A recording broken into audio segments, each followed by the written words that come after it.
everyone, and welcome to Eternal Mooncast special program, Bishoujo Senshi Slumber Party. We're on the current adventure, the React series of the Sailor Moon DiC dub. This will be the discussion portion for episodes 31 through 35. All right, so Sailor Moon has a long and rich history, but have you seen everything? I'm Relia, and these are my friends Monica and Michi. We are three lifelong Sailor Moon fans who dove headfirst into the fandom and have stayed there somehow ever since. We love being part of the amazing fan community surrounding this genre-defining series. If you've been watching and you'd like to jump to a particular episode this month, timestamps will be in the description. Now, we know some of you may not have seen the DiC dub.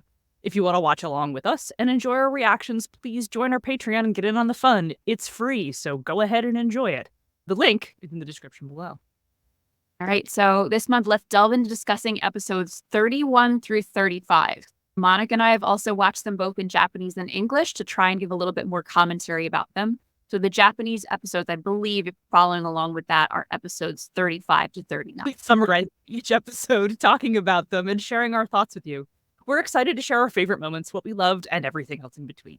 So join the chat, post in the comments, and let us know what you think about each episode too. Don't forget, this is a monthly show. I was going to say, monthly show, and I forgot our disclaimer. Yeah. I gotta put that disclaimer up. Do you have that handy? Yeah, I got it here. I'll put it up. Can somebody read it real quick while I read? Sure. The following statements are the personal opinions of Eternal Mooncast. We do not represent Toei Animation, Viz, or the Sailor Moon intellectual property in any way. All right, and thank you to our Patreon citizens of the Mooniverse, Sarah, Sailor Denzel, and Jessica. I'm gonna hopefully say that right. That's how I would say it. And all of our wonderful subscribers. Yeah, thank you, everyone. We hope that list gets longer in the future. Absolutely. Golden WH. See ya. Hello, friends. All right, into this. Yeah, this is an interesting little chunk. This is what we would maybe think of as Malachite art, or obviously in the original Japanese Kunzite's art, which is all over the place.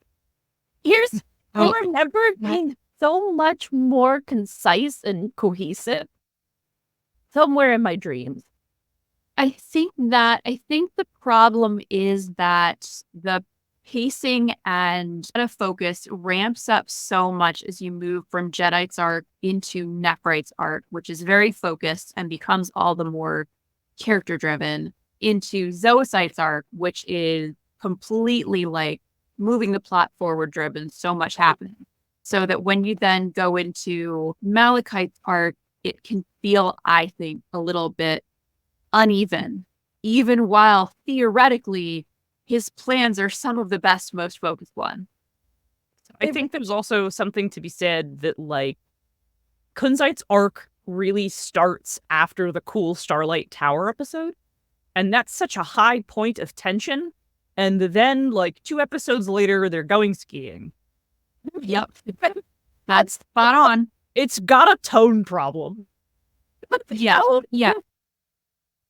I think that's exactly the issue. I think theoretically, on paper, if you took the concept of what's happening in this arc and said, and here's the attempts and here's what happened, it would sound solid. Okay, Malachite's going to try a couple of plans to draw Sailor Moon out to try to discover her identity, to get the crystal from her. That would sound solid on paper, but the execution of that ends up being so goofy that the tone is just wild. It's real goofy. But the first episode in this set of 5 episodes that we watched is the part 2 of the Starlight Tower episode. Oh, it's definitely, yes. This kicks off with something that's pretty serious. So why don't we launch right into our episode 31/35 review? Absolutely. So Monica hit me with the Japanese title. Yeah, it is Returning Memory, Usagi and Mamoru's Past. Yep. And Michi, what's our DiC title? A Reluctant Princess. A Reluctant Princess. I think those are both valid titles. I like the DiC. It's such an iconic episode with such an iconic episode name. Like, it sticks in my head. And I think A Reluctant Princess sort of describes her emotional arc in this episode, going into the next 2 and really trying to pull out of it. let's hop into my typical goofy episode summary for you. We start off very much where the previous episode left off, which is that he's just gotten absolutely shanked in the gut. He is bleeding in Sailor Moon's arms. She starts crying. My Only Love plays. It's phenomenal. Her tear coalesces into the silver crystal. She transforms into Princess Serenity. All the other Senshi witness her transform into Princess Serenity. They're all wowed by it. So when we find her, she's sitting there with Tuxedo Mask in her lap. She's glowing in her princess form. Everyone recognizes that she's the princess form. Zoisite is not thrilled about this happening. Zoisite immediately tries to Zoi her, as he does. But Serenity just without half paying attention to it, just raises her wand, flicks it, and Zoisite just goes flying across the room. It is genuinely, epically, a very epic visual. The casual, expressionlessness with which she does the flick. And then she just goes right back to comforting Prince Darien, who is dying in her arms at this point. They have a flashback to the Moon Kingdom where he gives her his locket and then the Negaverse attack. She, after this flashback, she transforms back and just passes the fuck out. Zoisite and Malachite then recover from the attack. Malachite immediately steals Tuxedo Mask away because he actually always stays focused on the mission that he's given, and they all poof away. Beryl is very unhappy with the outcome of this, remembers that Zoisite has deliberately disobeyed her instructions to not hurt Tuxedo Mask and shanked him, and therefore kills Zoisite. And Malachite takes Zoisite away. Zoisite is dying. He holds Zoisite in his arms, and then Zoisite tragically passes. Meanwhile, the Senshi are still trapped in the building looking for a way out. And Jupiter's carrying Sailor Moon on her shoulders in a fireman carry. Sailor Moon finally wakes up. Artemis then is like, yo, all of that happening caused us cats to remember our Moon Kingdom past. Let's tell you a little something about the fact that you all had past lives on the Moon Kingdom. Earth was once taken over by evil. It attacked the moon, but you guys in Serenity fought back, and Serenity sent you to be reincarnated on Earth. But now you have to fight again because the evil has come back. Sailor Moon does not want to fight. She does not want to be the Moon Princess. Everything that's happened just now has been horrible. She's really upset. She didn't ask for any of this responsibility. And so naturally, Mars slaps her across the face, because that's how Sailor Mars solves problems. In the middle of this, Malachite returns, attacks them again. Venus and Jupiter immediately go into fight mode, but they're on Malachite's turf, so they get their butts whooped. Then Mars does the same. She gives a rousing speech to Sailor Moon, flops over. There's just Mercury left defending her. And then Mercury falls as well, so that it's just Sailor Moon. She hears Tuxedo Mask's voice motivating her. She gets motivated. She uses, as we would say in the Japanese version, Onagai Genzuishu, but Silver Crystal Please uses it on Malachite, kicks his ass, he flees again. Meanwhile, Beryl is wiping Darian's memories. The girls wake up outside the building and they're all like, okay, now we're determined to fight together from now on because the sun is set. And that's the episode. That's the episode. That's a lot in an episode. It is a lot. Yep. Yeah. The notes I have for this episode cover 2/3 of a notebook page. The notes I have for every other episode are maybe a quarter. Right. Yeah. There's a lot going on here. Very much part 2 of the previous episode, that Starlight Tower episode.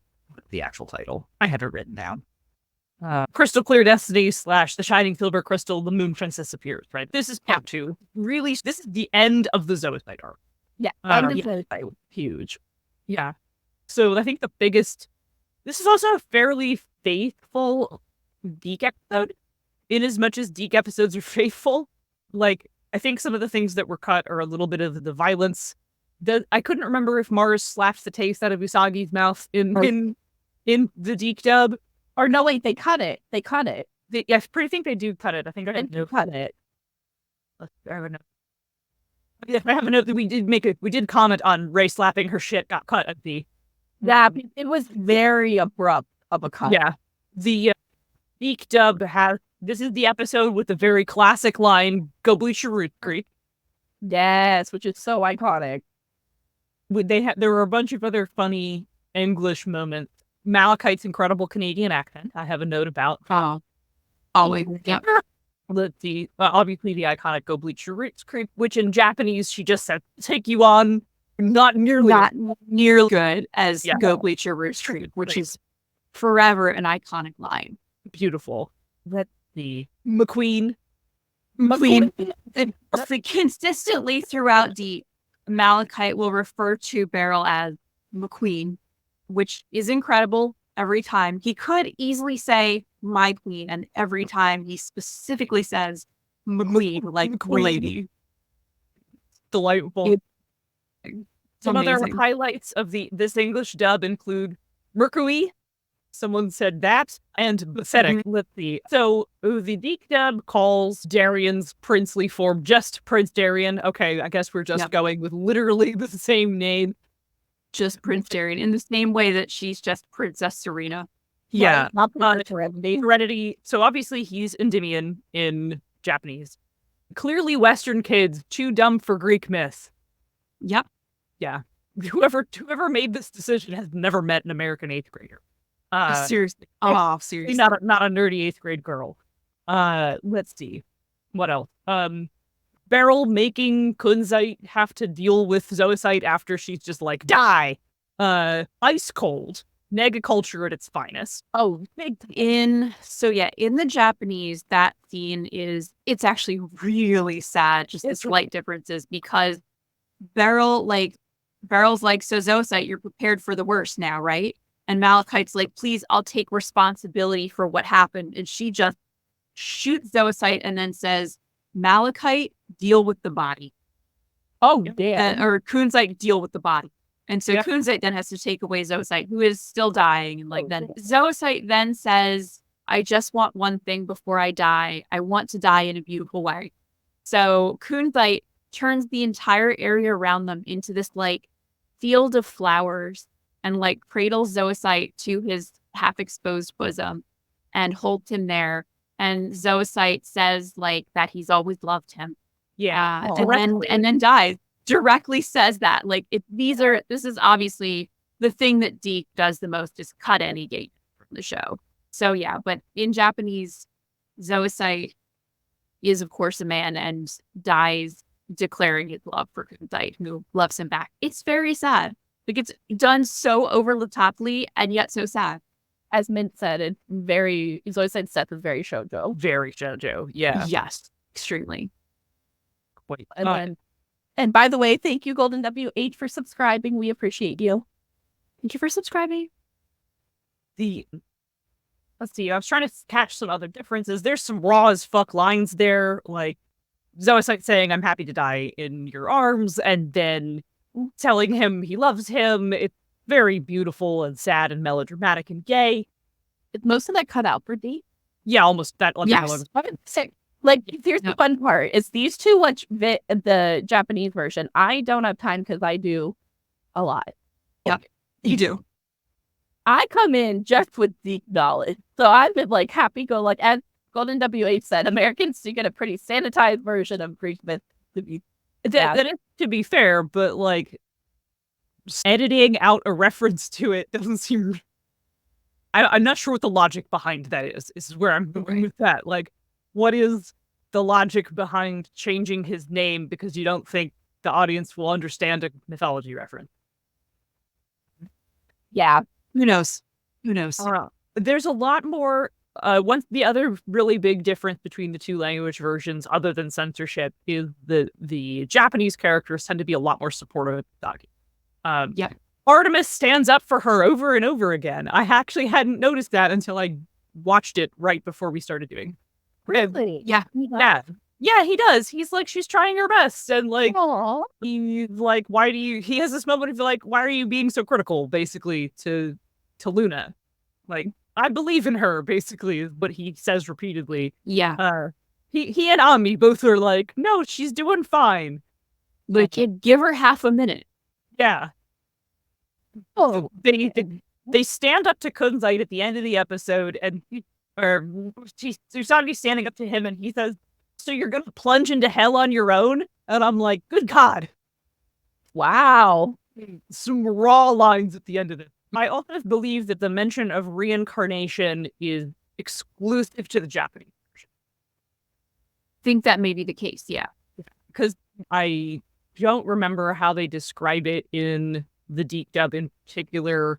I do have a note that the summary of what happened when the cats are like, "I've remembered everything," and then they tell them the backstory.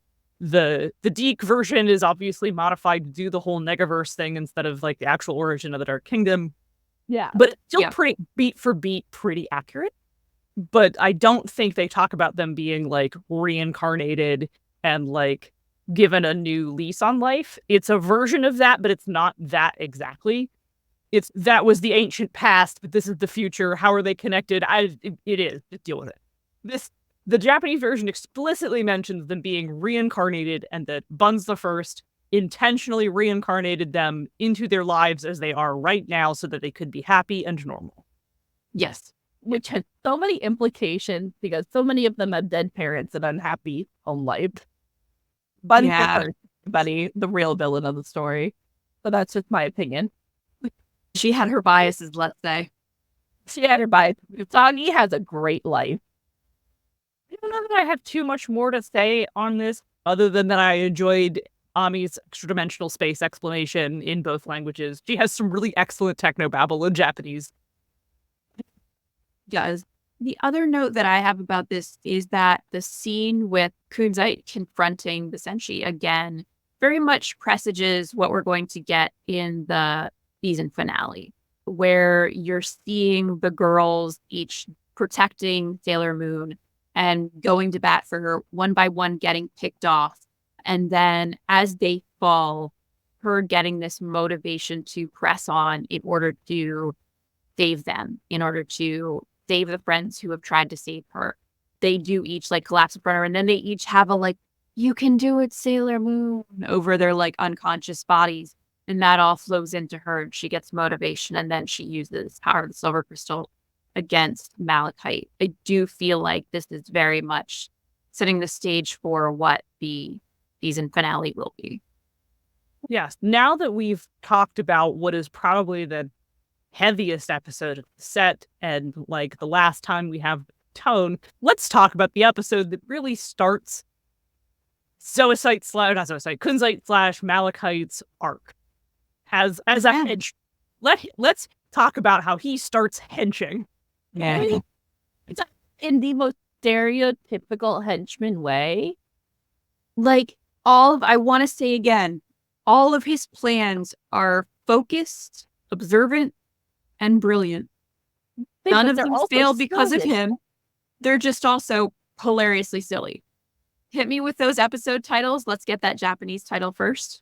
Do it. All right, this Japanese title, episode 36, Usagi's Confession. Is Tuxedo Mask evil? So every time I read this title, Usagi's Confusion is Tuxedo Mask evil, in my head, I go, Usagi's Confusion, does Tuxedo Mask is gay? Which is already such a dated reference, and yet that's what goes through my head. What's our DiC title for this one? Bad Hair Day.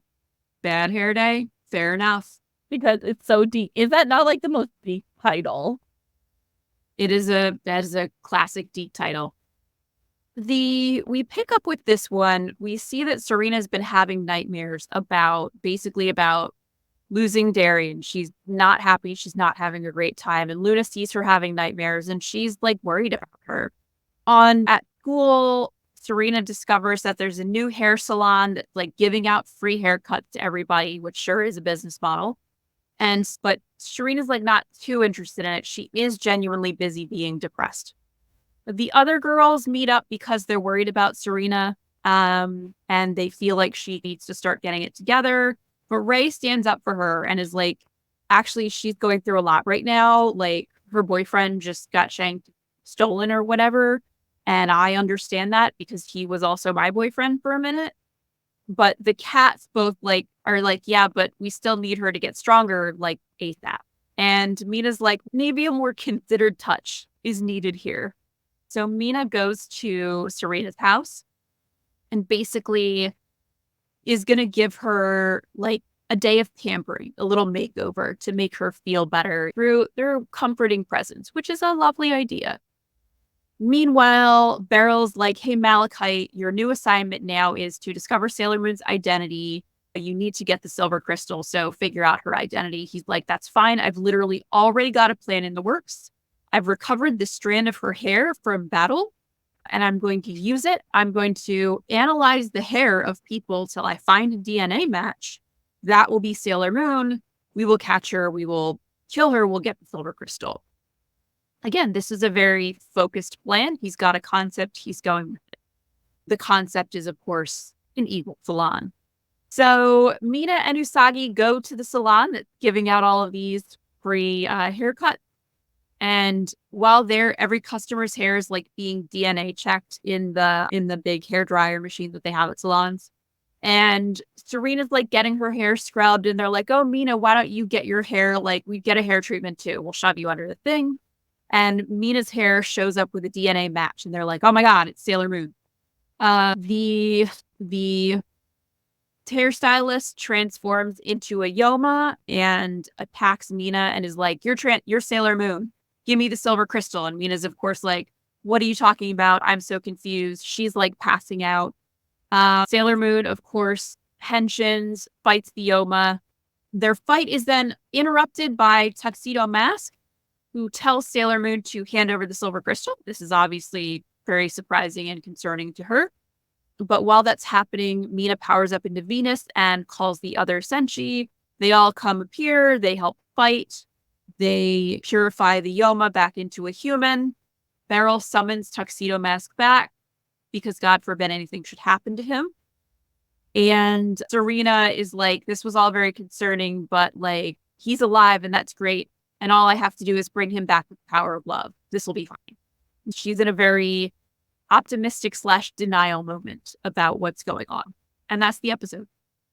Yeah, there's a whole lot of therapy that needs to happen in this episode. There absolutely is. No, but it's also so funny. Like, it can't be. Yes, it's extremely campy. This episode's goofy as shit. My biggest complaint about this episode, and this is true both in Japanese and in English, is that the conceit they came up with is that the reason that Mina is falsely identified as Sailor Moon is because in the previous scene, she was brushing Serena's hair and she must have gotten some of her hair on her, and that hair must be pinging. What I would have done would have been the more obvious, which was Kunzite thought he had collected this long blonde hair from the scene of battle and that therefore it belonged to Sailor Moon, but it instead belonged to long blonde-haired Sailor Venus. Like, to me, that's the more straightforward conceit for this mistake, as opposed to she got a hair on her while brushing and that hair happened to trigger the DNA test and blah, blah. Like, I think my version works better. I'm with you. Golden Age says this is why you don't trust Yoma to do your job.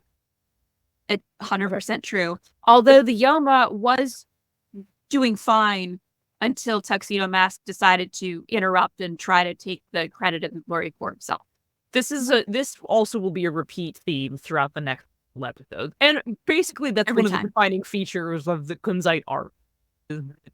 Wounded Tuxedo Mask has been rescued and then put in the brain fry container where he has been dark healed and also turned into a brainwashed boy toy. And then he will be a problem for the rest of the season. He's gonna fuck up all of Kunzite's really good plan. Like, thanks Tuxedo Mask for single-handedly providing the conflict and the plot and all of these, because otherwise I think Kunzite might have succeeded. He would have succeeded, honestly, pretty much every time. They were all solid, focused plans that successfully draw in Sailor Moon.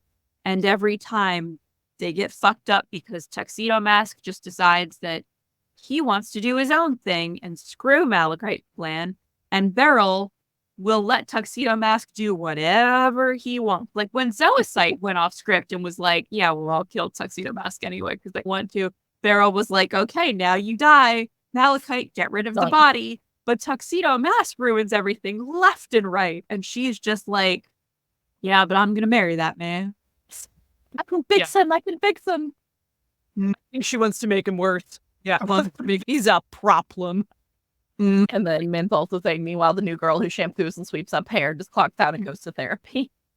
Oh, So speaking real. of the girl who sweeps up hair, one of the things I liked about this monster is that the monster is like 5 people. Yeah, that's one of the things that I wanted to talk about from my notes. Like, I had all these notes about the Yoma and about how much I loved how it was done. So when the main bad guy woman transforms into a Yoma, first, all the other women in the salon pull out hairspray and start spraying the whole room with it so that like everyone is passing out from hairspray and can't see. Then they all form around the main woman and they spin around her until their dresses form like the colors and swirl of a barber pole, which is a brilliant visual. And then they all transform into this one barber Yoma woman. She's fantastic. She's got a barber pole on one arm. It shoots lasers out of it. It shoots like superheated air that melts things like a blow dryer, but crazy. It's a fantastic Yoma. She's got 4 pigtails going everywhere. Like, honestly, no notes. They crushed it. That is a classic monster of the day. And then the question for you guys, I have 2 questions where we're at. Okay. We have to do this episode, and let's start with last episode. Do we recommend it? Oh, do we recommend the previous episode? Yes. Oh, the previous episode, sure, episode, absolutely. Yeah. Yeah, okay. So we wholeheartedly stand by last episode.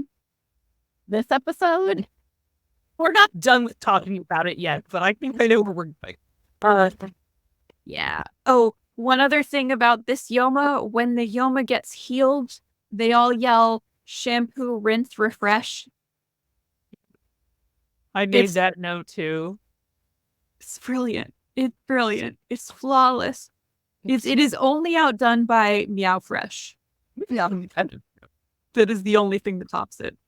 Oh my god. So I have a note that, okay, so the couple differences, we were confused as to why there's a slug suddenly in the background. Then Usagi seems like whatever. The Yoma says that Usagi has come to them like a fish that jumps into salt. Not a fish, a slug that jumps into salt. So I said fish because right next to it I was like, oh, it's a shooting fish in a barrel type. Yeah. Then you fell for it. You came right to them. The Yoma is named Mitsuami. That's the name of the barber Yoma. That might be some sort of pun or Japanese portmanteau. It's not explained, and I don't know enough Japanese to say otherwise. If the chat does, I would love some info. Let's see. Oh, warning, there are some flashing lights in this episode when they turn into the barber. When salon people turn into the barber pole and then the Yoma transforms. That whole sequence has a lot of flashing lights, so if you are sensitive to that, maybe just fast forward through that part. Yeah. They call it the Slick Chick Salon in the English dub, which is delightful. The hook for that in Japanese is that the like cool short-haired woman with her sideburns is Kariko Tokoyama, who is a winner of the World Hair Design Competition, and she's opening a new salon and giving away things for free. It's like a doorbuster type situation. Kunzai took a little bit of a page from Jadeite for this one, but was like, okay, what if I took the whole pop public sensation thing and then made it work, though? Yeah. No, like, it does feel very Jedi-esque, but then, like, also more confident. Yeah. Like, if Jedi knew what he was doing, this would be his plan. Yeah. Yes. Except for he'd have a cute little hairdresser outfit. He would. Yeah. He would have a costume. He would have a terrible like name, which would be Jaredite. Yeah. His name Master. Yeah. Like, why bad we got robbed of Jerry's hair? I mean, I would like someone fan animate the episode in which Jadeite pulls this off and he is Jared, the hairdresser. Yes. Oh, please. Do it for us. Oh my god. So this is another instance in Japanese where the Yoma is like possessing this person. We're going to see that as a repeat motif through how kunzai operate. there's these next couple villains are all going to be famous people who have been suddenly possessed by the Yoma, rather than Jadeite who had them kidnap people or like incapacitate them and then replace them. Yep. Yeah, With just Yoma. Yep. Yeah. When Sailor Moon healed, I'm pretty sure in this episode as well, when Sailor Moon heals Kariko, she's like, "What happened? What is happening?" And then they have a little beat at the end in the Japanese episode that I don't think was in the DiC episode, where they go and like check on her, and they go back and are like, "Oh, she's doing well at her salon. She wasn't a villain. She wasn't in league with him. She was being used." They go back and are like, "Oh, she's doing hair. She's doing her job." Yeah. I did like the evil hairspray that makes you pass out. Great. That was great. I also agree with you that, like, I also would have preferred Kunzai to have just been wrong. Like, I got a blonde hair, just not the right one. Yep. There is a delightful moment where you can put that up on the screen before. Yeah, they're good. We actually should talk about that view after you're done. That beautiful Sears portrait. Oh yes, Kunzai has a beautiful Sears portrait of himself and his boyfriend on his desk In a nega frame. In a nega frame. She admires dramatically on. But why is it giving Sears? Like, even the background being pink somehow gives it Sears. It does look like they went to a moderately inexpensive photo booth to have it done. I too have some terrible Sears pictures of myself. Thanks, Mom. Don't we all? Stacy pennies. Let's see. I'm trying to read my own handwriting. Please bear with me. We once again have Artemis sticking up for Usagi in this episode. There are out though. How are we doing on the Luna Say Something Nice to Usagi challenge? Or Serena challenge? She's still not doing well. Yeah, this is not the one. Artemis. One? I don't remember how many we're at. But So in the previous episode, at least in Japanese, she definitely at the end of the episode tells them all how well they did. Okay. We'll take it. I think the only other interesting note I have is, of course, shampoo for Fresh, which is shampoo rated Fresh?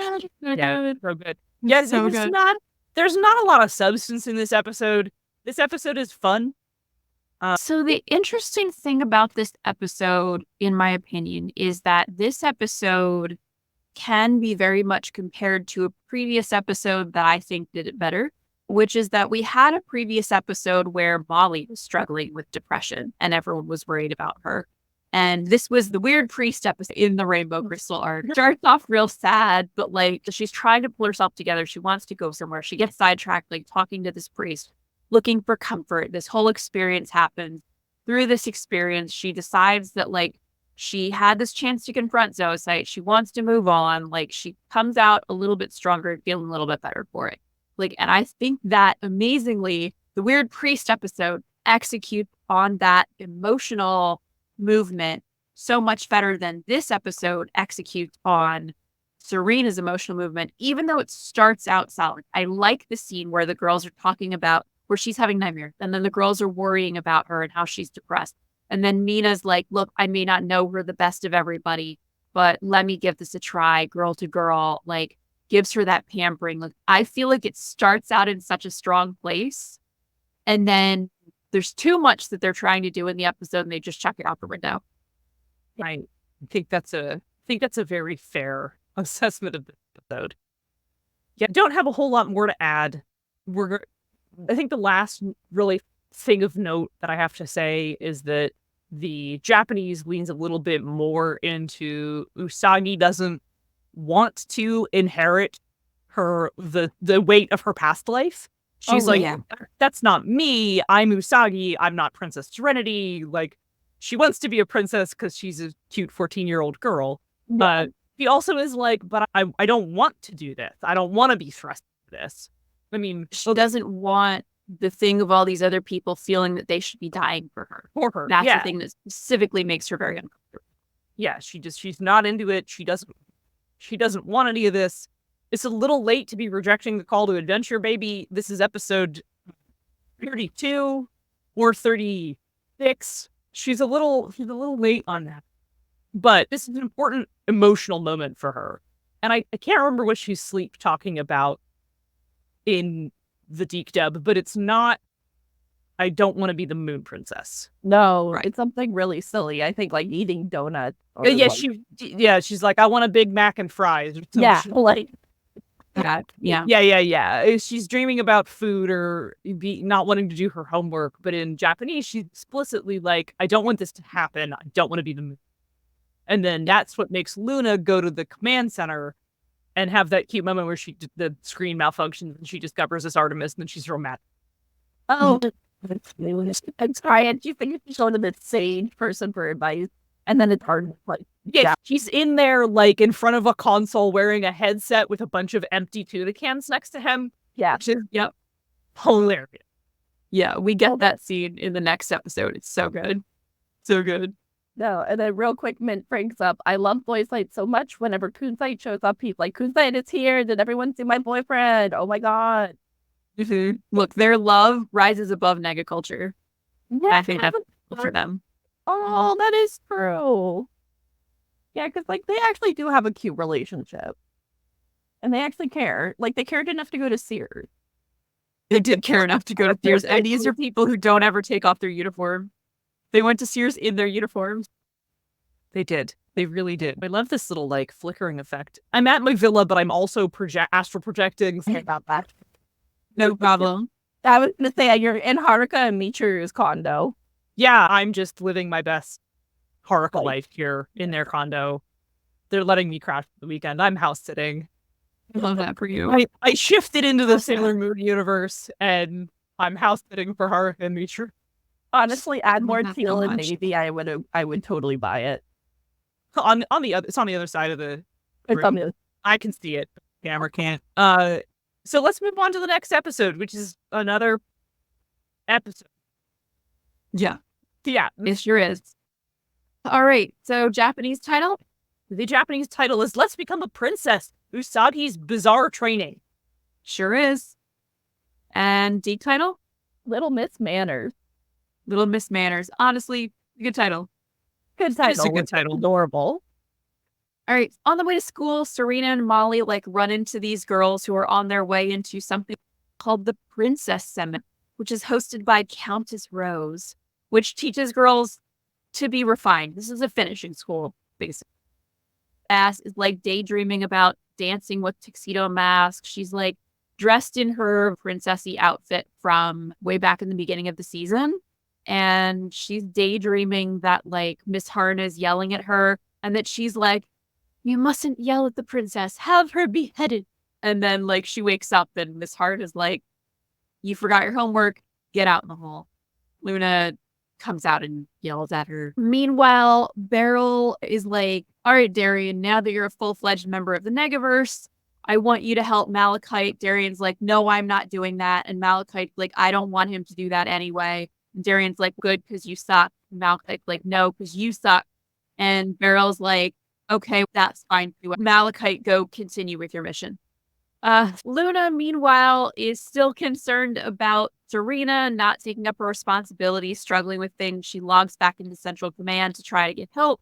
And she discovers that Central Command is just Artemis.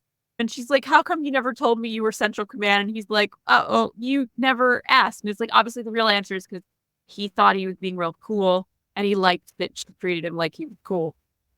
So meanwhile, Serena has now been spying on the princess seminar. She's very into this idea of being fancy. A butler catches her. Countess Rose joins them and decides, like, I'll let you join on one condition. And the condition is that you have to be good at throwing the discus, which is very specific. In Japanese, they can say frisbee. It is, of course, frisbee. Great news. She is, as you might imagine, really good specifically at throwing a frisbee. She like cuts the ribbons off of two girls' heads with her frisbee throw. It's very impressive. The other girl find out that she's joined the seminar. They're like, we should also join the seminar. That sounds fun. So we discovered that this is yet again a Malachite scheme. He is using this finishing scroll. He's like, here's how we're going to find Sailor Moon. She's a very clumsy girl, but she's very good at throwing a tiara all the time. I want you to look for a girl who has those qualities. And so the woman running the finishing school, who again has been yomified, is like, no problem. I can find a clumsy girl who's great at Frisbee. We have some more scenes where Serena's like trying to learn to be refined. There's a scene where the woman's like, how would you offer someone coffee? Serena's like, coffee's on, come and get it. And then the woman's like, you would say, the coffee is served, please enjoy. And then they're like, the final class, the ball, and you will have to do dancing. All the girls also show up for the ball in dresses. They just get in for some reason. And the woman is like, if I tap you on the shoulder, you graduate. If I don't tap you on the shoulder, you don't graduate. Amy and Lita, they dance beautifully. They're graceful. They're proper. They're elegant. This is exactly what you would expect. They graduate somehow from a princess class they've never attended before. Great for them. They get sent to a room full of like young other girls who've already been transformed into like green wax statues, and they're like, this is fucked up. And the woman's like, yeah, that's because I'm going to turn you also into statues. She turns into like a seashell Yoma for some reason and shoots them with goop, and they turn into statues. Yeah. Meanwhile, no, but it is nonetheless very horny. Meanwhile, the other three girls didn't graduate because they fucked it up big time. They just were having way too much fun. They were not being proper. And the Yoma is like, one of you three girls that's left must be Sailor Moon because she'd never pass a princess seminar. Ray's like, that seems true. Mina's like, that is a really good plan, to be honest. And of course, Serena's like, you got it. It was a hilarious moment. The Kaz jump in to attack the Yoma. The girls henshin. The Yoma is winning. The Yoma completely has them on the rocks. Once again, Tuxedo Mask interrupts what the Yoma is doing and is like, give me the crystal and I'll let you all live. The Yoma's like, that's not what Malachite ordered us to do. And Tuxedo Mask is like, I don't care. So Malachite shows up, floating mad. And they argue. They're just arguing back and forth. The Yoma, who's like Miss Manners, is like, I don't know who to listen to here. I don't know what the proper thing to do is. Sailor Moon like shows up and is like, oh, you poor thing. You must have such a headache. Here, please have some coffee, please. And the Yoma like takes the coffee. And the proper thing to say is blah, blah, blah. Sailor Moon catches her off guard, having done that, uses Moon Healing Activation on her. She gets healed. She tries to heal Tuxedo Mask as well, but he like moves away. So does Malachite for some reason. Everybody's been saved. And at the end, Serena decides she's just going to be her own kind of princess, which is just herself. And that's that episode. Yeah, this is a faithful DiC episode. There's not a lot to censor, and there's not a lot that needs to be changed because it's not culturally relevant.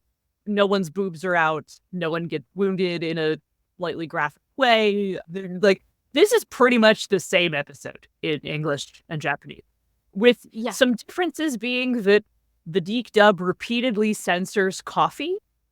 It's so confusing. Canadian and United Statesian children have never heard of coffee. Apparently, it's not a common drink in either of those places at all.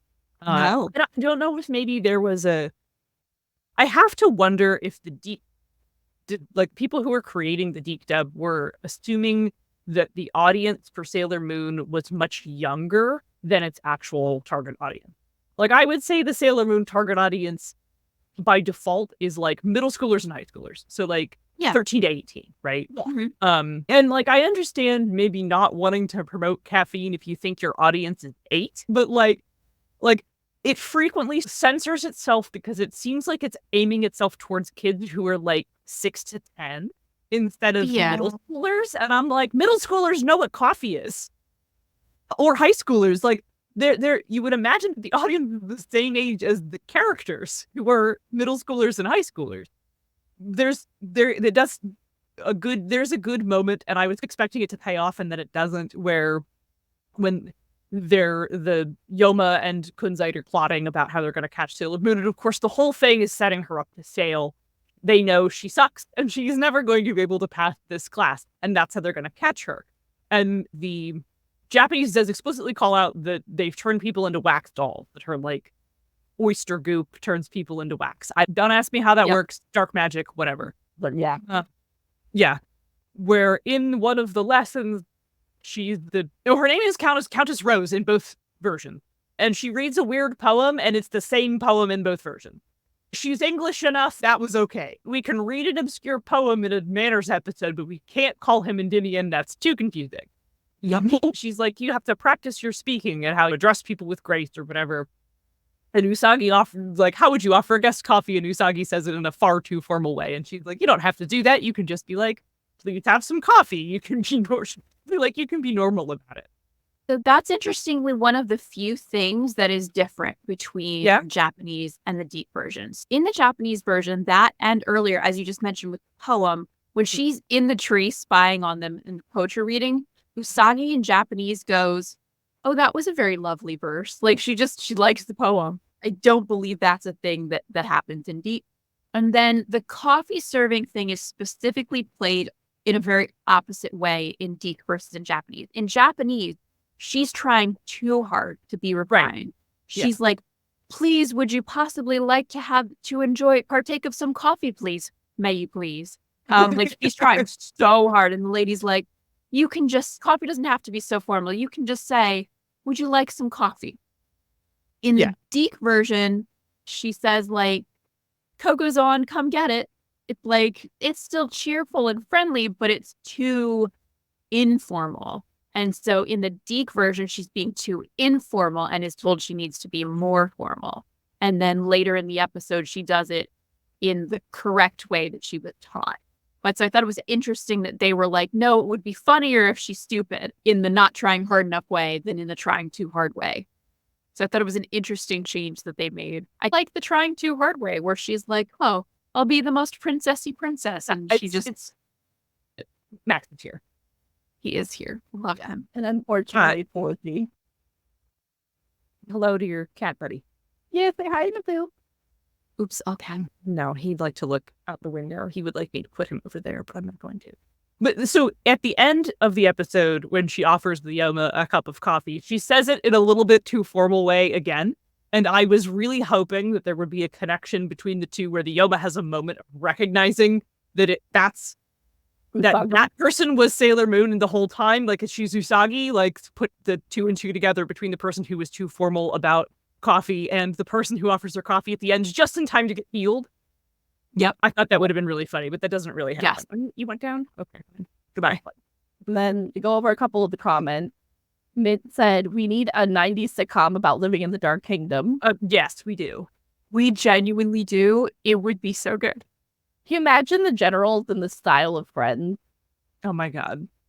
The bickering, like you would not even need the Senshi. Like all of the Senshi fighting could happen off screen and you would still have enough content to fill an episode. It would be funnier that way if the Senshi are like, sir, not appearing in this episode every time. Yes. No, like, oh my God. And then I agree with Golden W8. Coco does fit Usagi's appetite for sweet, along with that children can't have. I kept being like Min said, but yeah, that makes sense. But it's still like, it's such a weird, like to hear an evil person go and get the cocoa, and it's so odd. It throws you out. Oh my God, Barrel's Boys. That could be the name of the show.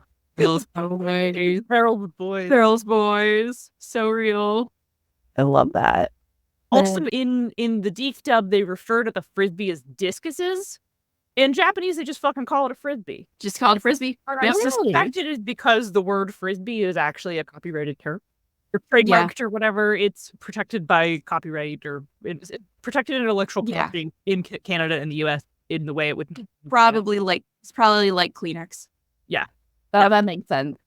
Yeah. But they went from like, I guess discus fit the mouth flap the best. I was like, sure. Couldn't have called it like what would you call that? A throwing disc or something like that? I guess if you're going to summarize that really easily, you fucking think it's Just, yeah. If you legally can't call it a frisbee, I guess discus. Yeah, it does result in her saying, Charles, get the discus. Which I believe I wrote down. I just want to go over real quick the fashion of this episode, because like I loved these dresses. These dresses, they were gorgeous. Make everybody's boobs look amazing too. Like, without a doubt. There was also a weird moment that is cut from the DiC dub that I thought was odd that was cut from the DiC dub.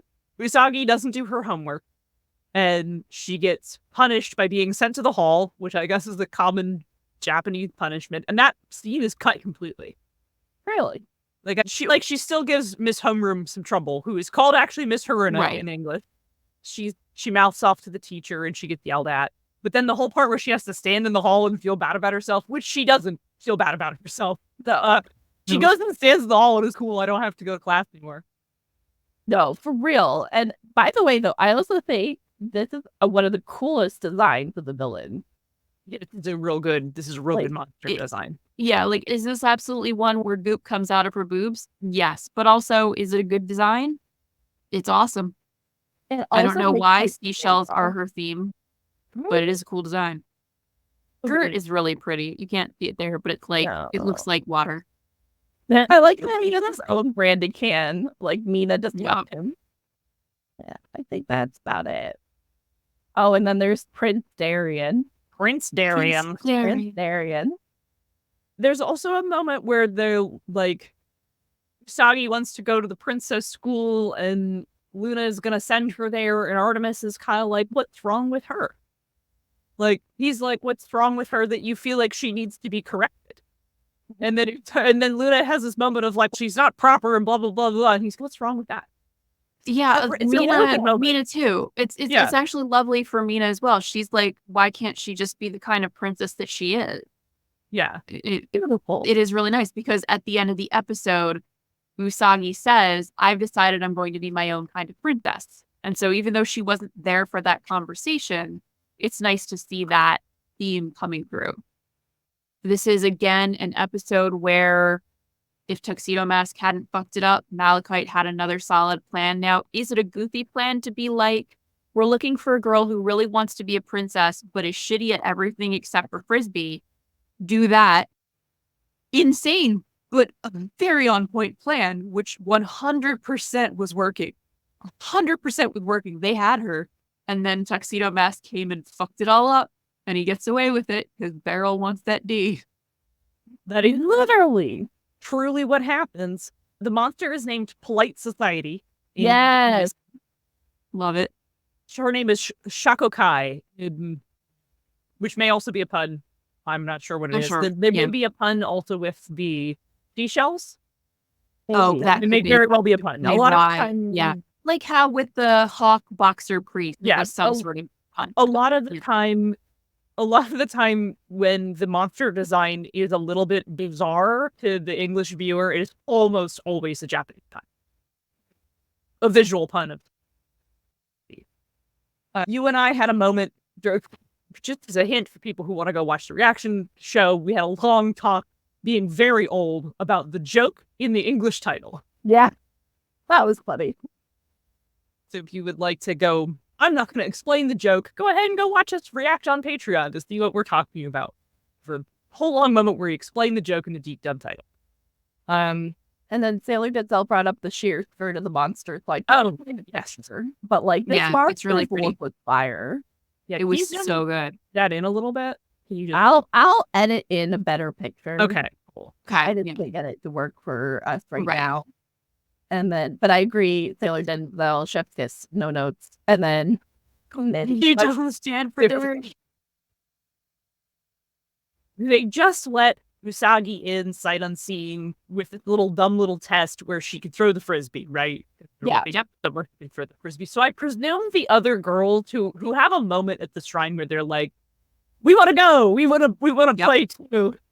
Presumably they all showed up and were like, can you just let us in? And they gave them the exact, I imagine that elsewhere they gave them the exact same spiel where they're like, oh, so this is exclusive, it's invitation only, but hey, if you can throw the frisbee real good, you can come in. And then all of them can passively throw a frisbee, I imagine.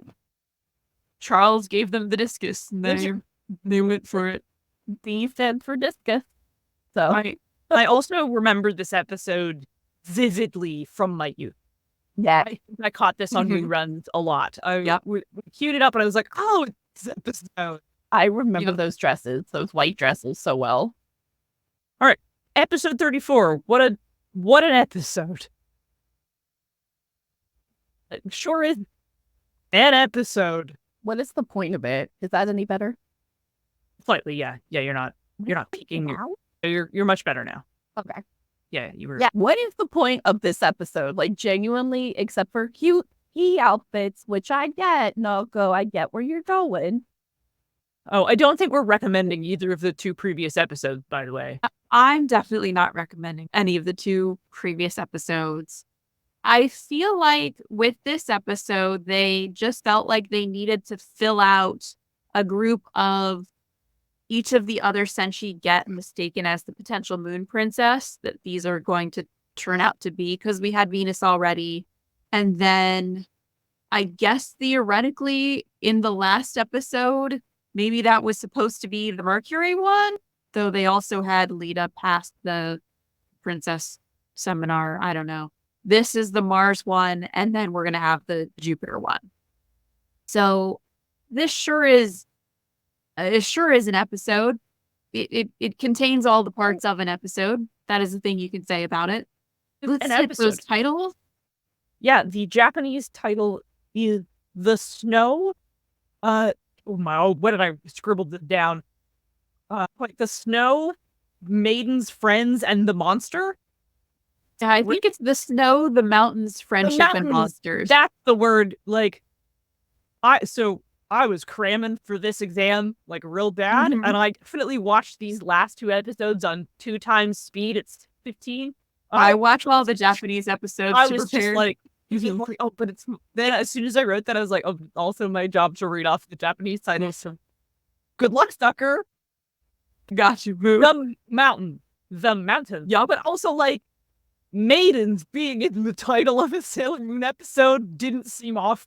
That's the thing. That is not at all outside of the realm of possibility. It's really not. It's really not. Yeah, no, this is just a list of things that are in this episode. Yep. Also, this is a Chad/Yuichiro episode. Okay. It sure is. I love it because it's a Chad episode.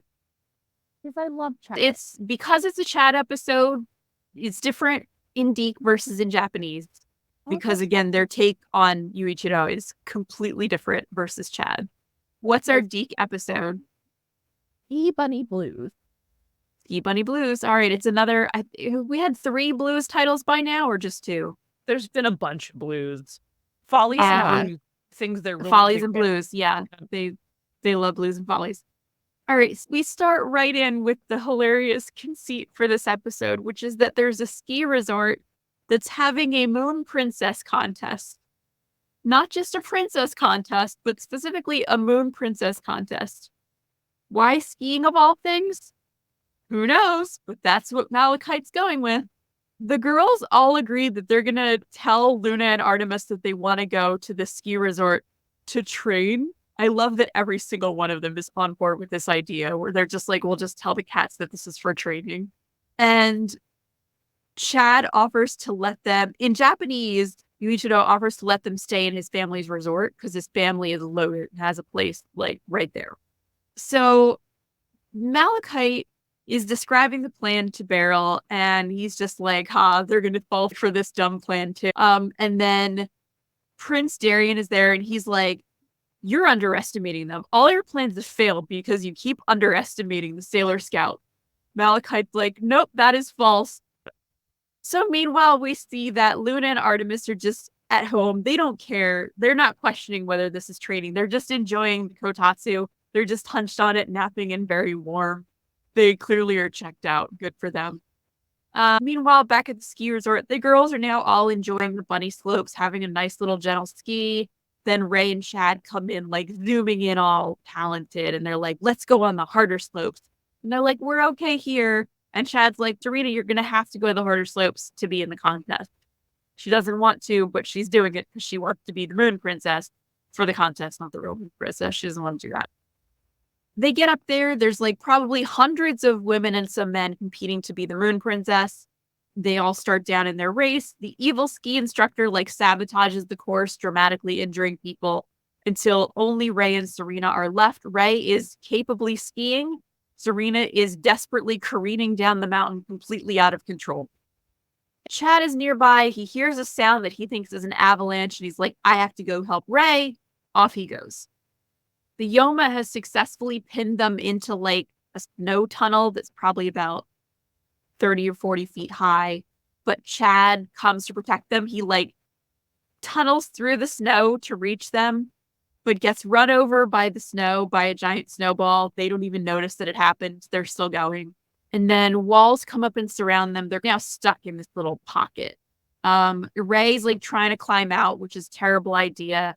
Serena's listening to the tuxedo mask locket, and Ray comes and sits next to her and is like sad about it. And Serena's like, oh, I'm sorry, I didn't mean to make you sad. And Ray's like, that's okay. Honestly, I'm already over Darien. He clearly was in love with you. And then, at least in Japanese, Serena's like, Ray, why don't you use your firepower to melt through the snow to get us out? And Ray's like, why didn't you think of that sooner? And Serena and Usagi's like, you didn't think of it either, girl. And just as she's about to henshin, Chad pops through the side of the snow and is like, I'm here to rescue you. But the Yoma also finds them, accuses Ray of being Sailor Moon because she's like, you have the skill and aptitude to ski. You must be Sailor Moon. She then freezes Chad in ice. The girls transform and fight the Yoma. The Yoma again has them on rocks, is about to spear them with ice. But Tuxedo Mask once again interrupts, ruins the plan, takes over. Mars appeals to him. She tries to get him to remember, like, your Tuxedo Mask, you love Sailor Moon, blah, blah, blah. His black rose briefly, like, flickers back to red. But the Yoma attacks again because it's still trying to do the plan. Tuxedo Mask once again interrupts the Yoma trying to do its job. So Sailor Moon heals the Yoma. Tuxedo Mask fucks off. He's like, this is too easy a battle for me. I'm gone. The rest of the girls show up. Everybody's saved. The end. Once again, Malachite had a plan. He was executing on it. He was going to win. Tuxedo Mask showed up and ruined everything. Really, for the upteenth time. This did ruin everything. Yep. This is sure an episode that happened. Like, unlike the other Malachite arc episodes where you can see where he was going with, like, oh, he went for the discus thing. Oh, he went for DNA in the hair. Oh, he went for, you'll see what he goes for in the next episode. This one, he just was like, it's a Moon Princess contest and she'll want to be the Moon Princess. He's not Like, wrong. the ski conceit Nothing was out of nowhere. Nothing. No idea why Ray was then identified as she must be the Moon Princess. So there's slightly more context in Japanese, which is that the ski resort they're at is called like the Moonlight Slopes. The Moonlight Slopes? Yes.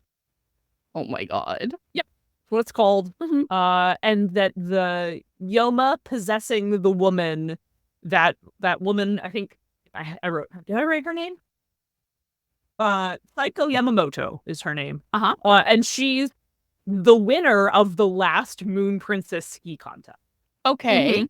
So they've created this reality in which the Moonlight Slopes crowns a princess of their skiing competition.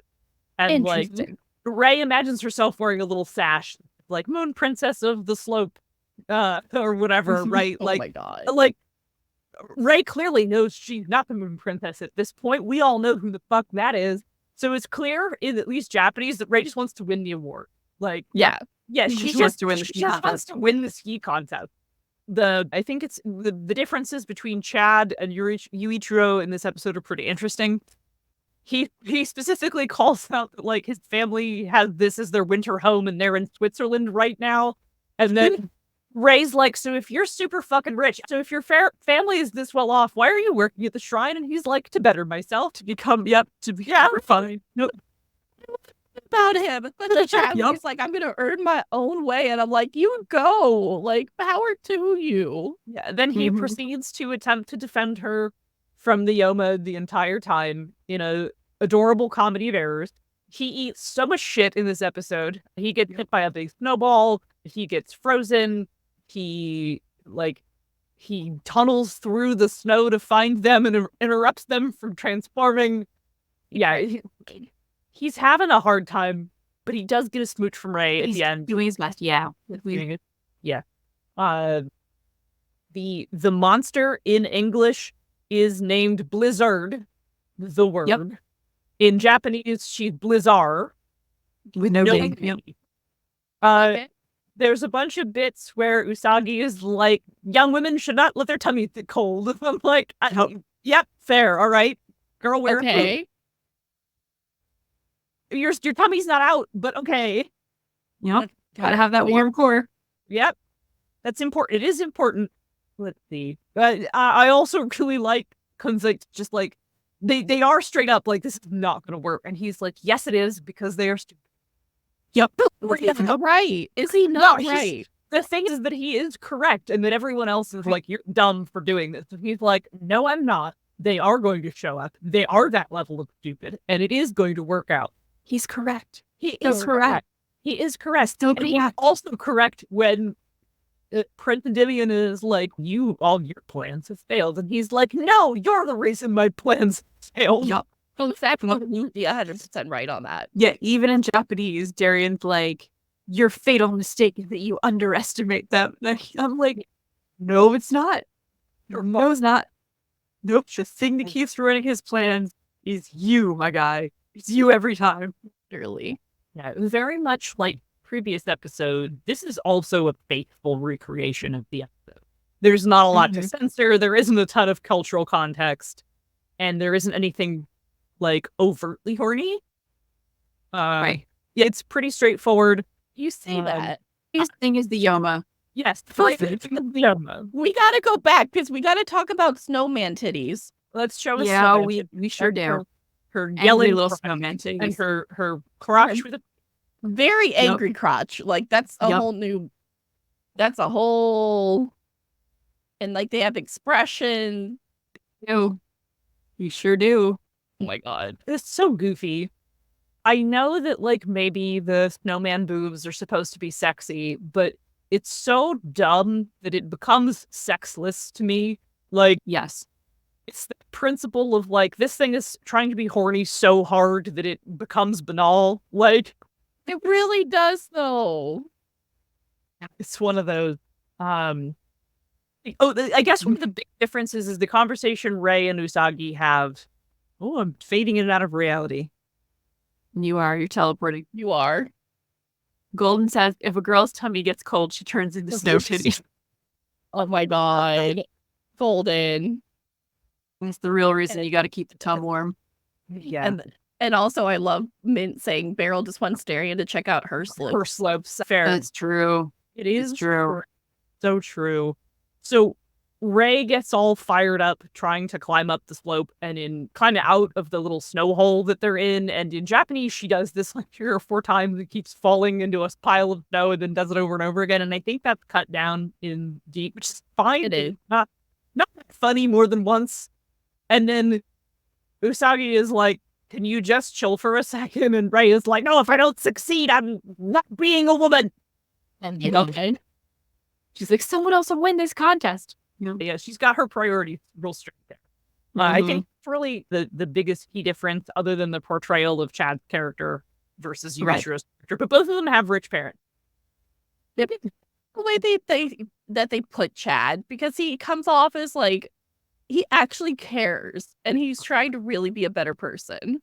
Yeah, he's very nice to Usagi in this. The DiC dub also repeatedly was like, it's a double black diamond hill. And in Japanese, they're just like, it's the mountaintop. Just the top of it. Yep. Like, just the top. It's just the high slope.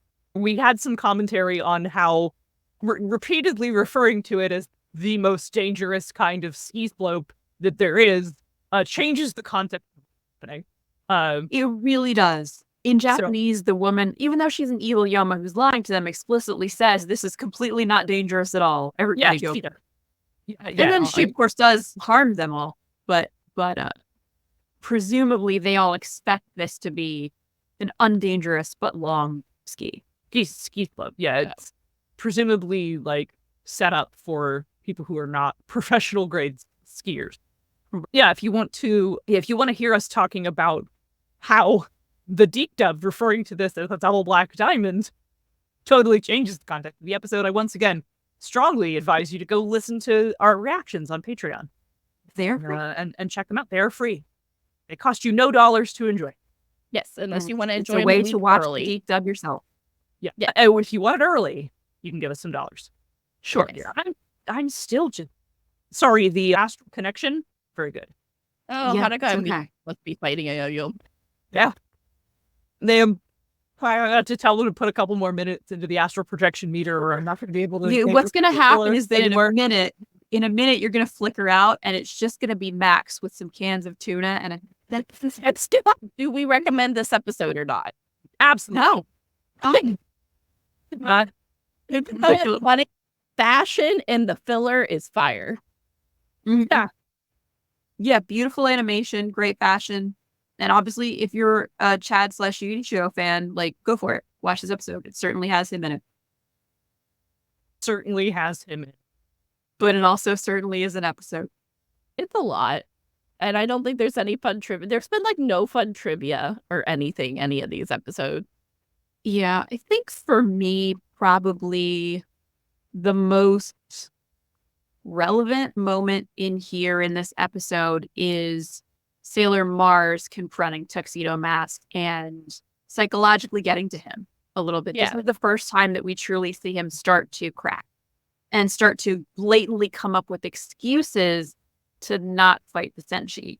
And we get the scene where like his black rose flickers to red for a minute. Like what she does is which is very, if they gave it more space to breathe, it would be a lovely moment for her, because what she's doing when she appeals to him isn't just saying, you're Tuxedo Mask, you're our ally, you're our friend, or like, you're Derry and I care about you. She specifically says, this is Sailor Moon, this is Princess Serena that you love. And that's a very selfless moment for her. She did care about him, even though he was the worst boyfriend. She cared about him. And for her to know that the thing to appeal to him with is to remind him of this other person that she loved. Like, that's a strong moment for her. That is a moment where she is probably causing herself a little bit of pain to know that thing that might reach him. And that does reach him.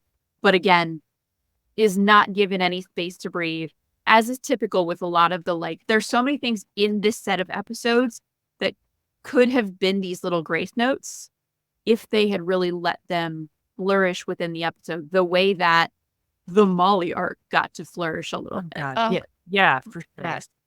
Instead, it just comes off as Kunzite has no idea what the fuck he's doing. Even though he does. He really does. He has a great idea, but his problem is that Beryl will absolutely let her boy toy just like stick his dick in every plan. Literally. Yeah. It doesn't care. Like, he has to go, into the evil. It is the evil tanning bed, though. They keep being like, you're starting to lose some of your evil. Get back in the tanning bed. Oh my god. And, okay, Sailor Denzel coming in saying, this is the episode where the whole Ray versus Serena storyline comes to an end and it barely goes unnoticed. Ooh, interesting point. It's true. They will always remain casually bickering because that's the dynamic that the show gives them. And the manga gives them that too. But this is the end of their competitive arc, such as it is. And as you said, Sailor Denzel, like, it doesn't get a ton of airtime or space to be the center thing. It just gets their little moments sitting together in the snow. Before we go into the last episode, this feels so far removed from how epic Zoisite's ending was with the fire and the elevator and everything. And I'm like, that happened? Yeah. Yeah. The problem is inherently the girls' attitude of like still living their everyday lives, even though literally a man that they care about has been kidnapped and brainwashed and is every day like under the control of an evil person who's trying to like make him worse. Like, theoretically, you would think that at all times this would be the thing that occupies all of their mind. And yet it's always like, let's go to the ski resort and compete in the Moon Princess contest. Let's go to the finishing school. Like, it feels like filler. Because yes, like, it is. Because it absolutely is. Like, there are, and we'll get there eventually, but I think of like, there are some good filler episodes, especially in S, where the filler is used to build character. We get to learn about the girls, we get to learn about the henchmen, we get to develop these relationships with the characters, and we get to see them grow, and there's sometimes a strong through line. Sometimes a good filler episode is a good self-contained little story where it's like, here's a little side story about a thing that happened. Someone learns a lesson, or someone has a little bit of character growth as a whether that's the villain or the monster might be stupid, but who cares? Like, we tell a cohesive story. And then there's episodes like this one that feel like they're wasting your time. Yeah. Like, Yeah. you're like, what did we learn from new thing about Usagi and Rei did we learn? What thing did we learn about Kunzite? Other than that, he's competent and that evil tuxedo mask in his way. Yep. We already knew that. That's been established. I don't think it really does the job that good filler does, which is give us more context for the world we live in. Also, like, there's that one wild episode at the beginning of this season that's like about the cassette tape, and then we have a different kind of monster, and it's almost entirely about mundane people, and if it wasn't paced horribly, it would be really cool. Yup. Yeah. There's so many ways for filler to be good. And I think I understand why there is this group of episodes here in terms of the overall pacing of needing for there to be an arc in which Darien is evil. They need to have this arc in which he's been brainwashed. At first, he's going along with it. Then slowly it shows that he's like sucking it going along with it. And then like he stops going along with it. Like, I get why they wanted that to occur, but they didn't undergirder it with anything good. They undergirded it with the stupidest shit you've ever felt. And I think that it works poorly as a result. Yeah, I entirely agree that it's not landed. Right. They have all the pieces to have. They were like, we know what we want to put in this arc. We want to put Malachite doing all of these Kunzite, really, because obviously it was originally Japanese. We want to have Kunzite doing these targeted plans that are specifically to try to get her identity. He's focusing on like, how would you figure out who Sailor Moon is based on what you already know? That's great. That's a great concept for his arc. We also want this to be the episodes where Tuxedo Mask is evil and he keeps fucking it up. Also great. But then they were like, all right, so for the girls, we have to have Rei coming to terms with the fact that Darien isn't for her and was never for her. Usagi coming to terms with being the princess, having her lover be someone who's not on the same side as her, having this responsibility to live up to, and how she's going to emotionally get into a coping place with that. There were plenty of things that this arc needs to cover and explore. Did them badly. Yeah, Mitchell says, this is why I love Dark Mercury so much in PGSM, because they did it so well. It's a great point. They took in PGSM, the thing that they most did well was to take each character and try to do an individual, interesting exploration with that character. Obviously, Mercury and Venus for me being the standout in terms of telling these very specific stories with them. And that it builds out the length of the season in an interesting way. It tells you a story about the character. I absolutely agree that Dark Mercury was one of the strongest aspects of PGSM because it was something that was developed and had time to thoughtfully unfold. I haven't seen it. Oh, that's next. We're going to watch it that next week. Yep. So that will be, I might still have like a burned DVD copy of from ages ago. And obviously, one of us is going to get a hold of it. So if all else fails, we ask Az to borrow his copy. But I don't still have that. I might know where to find it. That's neither here nor there. We have one more episode. Yes, we sure do. That brings us up to our episode 35, which is 39 in the Japanese. Partnered with a monster, Makoto, the ice skating queen, is its Japanese. Sure kind of gives away the whole plot, as sure does. What can do. And the DiC is really cute. Ice princess. Ice princess. It's spot on. Yep. Great. That's a perfect DiC title. All right. In this episode, we open with Mina and Serena hanging out together with the cats. They're watching the Olympic pair skaters, Misha and Janelle, on TV. I believe those are also their DiC names, which is cool. I like that we'll come back to that. Artemis remembers Princess Serena was like a great figure skater, and that maybe Serena taking interest in this figure skating is a good sign that she's like starting to tap into her memories. Malachite wants to use these figure skaters and this to again draw Sailor Moon out. He's like, Sailor Moon was really good at figure skating back in Moon Kingdom, so we should use figure skating, draw her out. Again, using information about her. Beryl's like, yep, that's a great plan. Darien once again mocks him. Malachite's like, if you hadn't interfered, we literally would have already had the silver crystal. He's correct.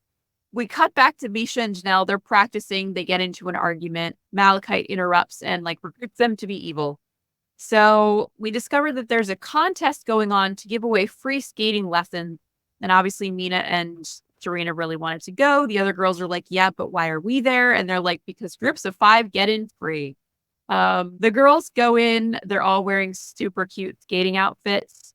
Lita sees Misha, the male skater, and instantly is like, he looks just like my ex-boyfriend. The girls are so enthusiastic that they get called out onto the ice first. This is when we discover that Serena cannot, in fact, skate. The other girls are capable, and Lita is a great skater. Artemis notes, of course she was. Princess Jupiter was also a great skater, just as good as Princess Serenity. Misha sees Lita skating and gives her the eye. He's like, ooh. Janelle is meanwhile at a computer analyzing each of the skaters to find all of the Sailor Senshi. So it's running an analysis versus all 5 of them. Misha, meanwhile, asks Lita to skate with him because he thinks she must be Sailor Moon. They skate together. He tries to lift her and she's like, oh my God, I'm so sorry. I'm too heavy. I'll lift you instead. She lifts him up in the air. He's into it, which I really appreciate. Janelle sees them on the TV. She's immediately jealous. She kicks everybody out of the skating rink. Misha asks Lita to stay behind to have special lessons. So the girls are outside. They're like, wait, where are Lita and Serena? And then Serena also stayed behind, but she just stayed behind because she wanted free ice skating coaching. She was like, I'm going to get that free coaching whether or not. But meanwhile, she's walking past the security room with all the computer monitors, and she sees that Janelle had identified Lita as Jupiter. And she's like, oh, I better rescue. Janelle is very jealous of Misha dancing with Lita. She transforms into one of my favorite Yoma designs of all time and attacks them. Frankly, both their human forms and their Yoma forms. I love the design. Misha's declares his loyalty and love to Janelle and also transforms into a Yoma. They attack Lita together. Serena henshins into Sailor Moon. Her boots immediately develop figure skating blades, but she still can't skate, still sucks at it.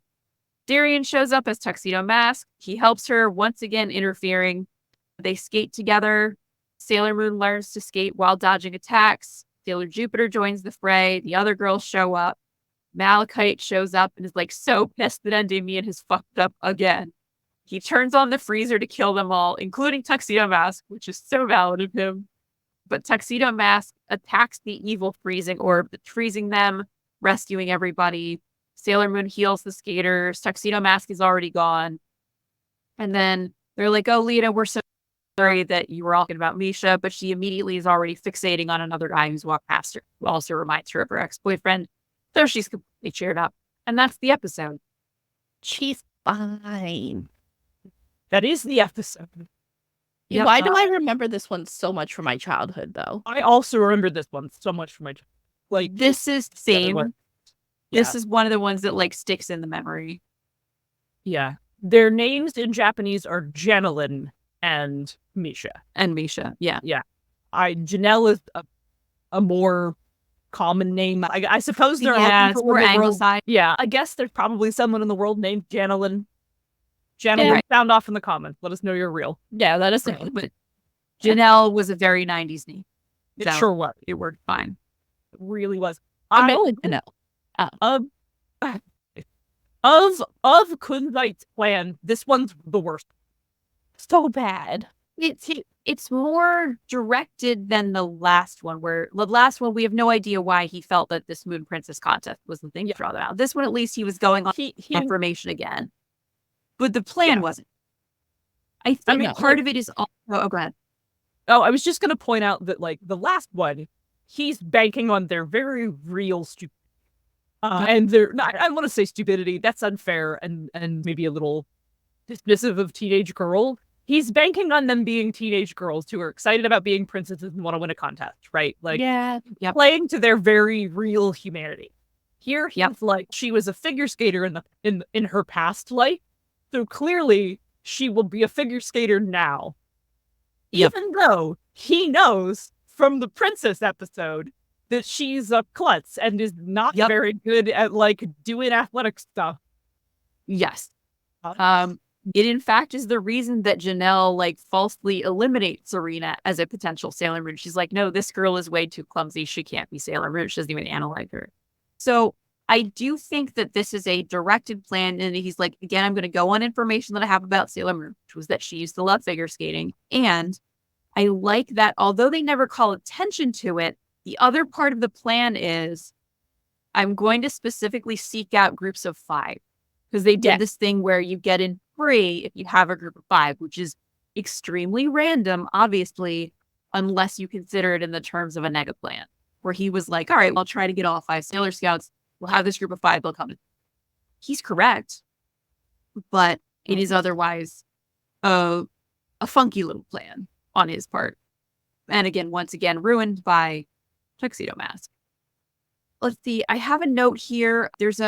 When they do the flashback talking about how Princess Serena was a great figure skater, there's a really cute visual of all these moon people figure skating. And I think this might be the only time we get a visual of people from the moon that aren't Buns the Elder or Serenity. Or I think at one point, maybe there's like a guard at some point who's like, we're under attack.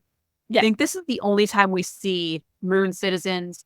It's all a bunch of girls. They're all super cute. I love their hairstyles. Let's see. We had it in Japanese. There's an exchange that I really enjoy between Kunzite and Endymion when Malachite's like talking about his plan to draw a moon out, and Beryl's like, yes, this sounds like a fantastic plan. And then Endymion like immediately mocks him. He says, what's with this cowardly plan? Shouldn't you just face her head on? And then Kunzite wisely says, battles only have meaning if you win. He's like, you're not baiting me into like machismo of like, oh, why don't you just duke it out with her? He's like, no, what matters is winning. Classic cold Kunzite. I fucking love it. I feel like also in the Japanese, their transformation into monsters goes on a little bit longer. I think so. Maybe they thought it was too sexy. I don't know. Jupes does get kicked by one of them with their like evil ice skate. Yes, and she does. She's like laying on the ice with her thing torn up over her boobs. All torn up with her titty almost out. Yeah. That's not the deep dub. That's too hot to try. DiC's like, absolutely not. DiC is like, you put that away. Nope, that was not in that episode whatsoever. I do really like like, fuck you, I guess I'll just freeze everything. Yep. And do. He was so fucking done with Tuxedo Mask. He was absolutely like, I'm freezing him too. Fuck this shit. I'll beg forgiveness from Beryl later. Honestly, like that was basically his mental process. I also am like, oops. She's like, oh no, how did this grown man fail to pick up a 5'7" 8th grader? This man who does this professionally. Yeah, she's not that much bigger than his partner. His partner has to have tons of muscle. Like, she can't be light. No. Also, like, you're a figure skater, dude. You should be able to lift most people up like that. Like, the conceit of her being too heavy to lift was clearly absurd. Yeah, deeply absurd. Also, the Japanese calls out that when she picks him up, that's the first time a woman has ever lifted a man in figure skating in the world. That's never held before. In the world. Sure. Okay. Good for her. It's just good for her. That's all. A silly little thing that always charms me about this episode is that, like, at every turn, Misha turns out not to be a fuckboy. Yes. Like, every time Janelle's like, oh no, he's into this girl. I don't like that. Like, he's definitely into her. He's like, no, I just thought she was Sailor Moon. Like, I'm to you. I love you. I just thought she was Sailor Moon. I'm trying to do the thing that we're supposed to be doing. I'm just trying to do the thing. I'm like, you know what? Good also, for them. Their team Yoma name is Zoilingeller. Zoilingeller? Yes. I don't know. It has to be referenced to something. It sounds like it's some sort of figure skating like champion reference. Almost. Or like a portmanteaus to famous. Yeah. Or also Jupes calls Misha coach the entire time in Japanese, which is really, I think that's really cute. That is really cute. Yeah, it is really cute. A thing that was notably from the English. Peak English version. at the So end. I also thought about watching it in dub because I'm also prepping for Otakon, and I was like, maybe I could just do some reading while listening to it. But one, we couldn't remember our Hulu login, and two, the apps won't let you play it at 1.5 speed. I was like, Julia, do you want to watch Sailor Moon as fast as possible? And then it wouldn't let us speed it up, and I was like, let me listen to it and check my voices in high definition. God damn it! Yep. Oh, that's funny. Sometimes you just need 2x speed. Sometimes you do. And then I gotta say, Moonlight Densetsu at 2x speed is a bot actually. Yeah, it is. Yeah, like it probably would turn into EDM. A little bit, yeah. Let's see. And then our comments. Oh, Mint said, okay, this may be the worst plan, but can we talk about those metal garage doors locking them in the rink? I would have hired Malachi to work at my store in the mall because that was efficient closing for end of business. Yeah. Get out. Yeah, close at 8 p.m. We'll shut down locked customers out of the store. We're going home in the next 10 minutes. We're getting out of here. I appreciate that. It's been a hot minute since I've worked food service or retail, but yeah. Godspeed. Get that closed. Close as fast as you can. Yep. No, Sailor Denzel agreed. He didn't even wait for them to leave. The second they were outside those doors, they were shut. So real. Oh my God. So real. That is so funny when you think about it. So there were also no extra Japanese episodes, which will not be the case next time. Yeah. We're so I was just wondering how many episodes do you guys have more extra next time? There are 40 The episodes. finale is There's up to 40 episodes in Zeke Dub. 40 is the finale. They ended up saying that at the end. There are what? 46? Yeah. If nothing else, the finale is a 2-parter in Japanese. Right. So It is a 1-parter in English. So our next episode will start with episode 40 of the Japanese. So I think it's one next. Okay. Because this is the next step will be 36 through 40, and we're gonna watch 36 or 40 through 46. So there will be 6 episodes. So there's one extra episode, Which I I believe think the finale. Yeah. You can watch it too. No, that like it's not that I'm jealous that the DiC doesn't have a double ending. Oh yeah. Oh. The ending. Oh, absolutely. Carter. Yeah. We the kids watching that when it was coming out in the 90s were robbed. Oh, usually it goes lightning fast. Yeah, I can't wait to talk about that, but that'll be next time. But if you want a preview of what we're going to talk about, I'm going to remind you that once again, all those episodes will be up on Patreon, and I'm not Michi. When are they going to? Actually, it's up on Patreon right now. Okay, it's up on Patreon right now. So if you want to get a taste of what we're talking about with those episodes, they're out there. Go ahead and check them out. And it's only up for patrons right now. So if you are one of our patrons, shout out to you. And you will be able to go watch it early. And it's either coming out right now or at 10 o'clock Eastern. It's one of the two. I have it scheduled. All right. If you're not our patron already, you can be. And you can get that episode. And you can see what we're talking about. And your few dollars help us maintain. Yeah. You help maintain the Eternal Mooncast, everything. If you want to be among the first to watch us beginning of every episode, rock out to the opening theme. Patreon. Yeah. I dance stupidly every time. Yes, I do. We're coming it's up. great. Yeah. That's all I got for these sets of episodes. We're in a good place to wrap up. Yeah, let's go ahead and pull the outro. All right, is it starting with me? All right, and with that, we come to the end of our show. Thank you for joining us for Bishoujo Senshi Slumber Party Sailor Moon DiC Dub episodes 31 through 35 discussion. All right, and as always, our fellow Moonies, check us out on all our socials and follow us to find out the next time we're going live. We're also working on posting that in our Discord.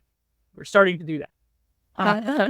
You can find all our links in the link tree in our description. Don't forget to tune into Eternal Mooncast stream as Michi and Azura go on another Moony lore deep dive from 7 to 10 p.m. Eastern on July 20th. So that's in 7 days if you're watching this live, and maybe too late if you're watching this on YouTube. Breathless Air's designs as they go over The Witches 5 Could Have Won. That sounds fun. I stand on that.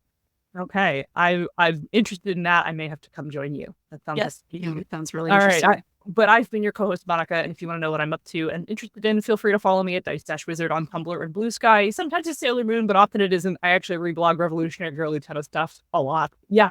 I'm going to throw in a little bit at my outro here to say that the three of us will be at Otakon. If you are also attending Otakon 2024, we will be there. We will be hosting the Sailor Moon meetup. If you would like to come meet us in person and say hello and say, oh, wow, great show. We love you. Kisses. You can do that. We will be there in We will person. be hosting the Sailor Moon meetup is Friday at noon. So Yes, Friday we have an noon. early one this year, but we will be there. Yeah. In costume. Friday noon, Otakon 2024 in costume. If you are a fan and would like to come meet us, please do that. We would love to say hello. We'd be happy to chat. We're obviously very chatty people. Yes.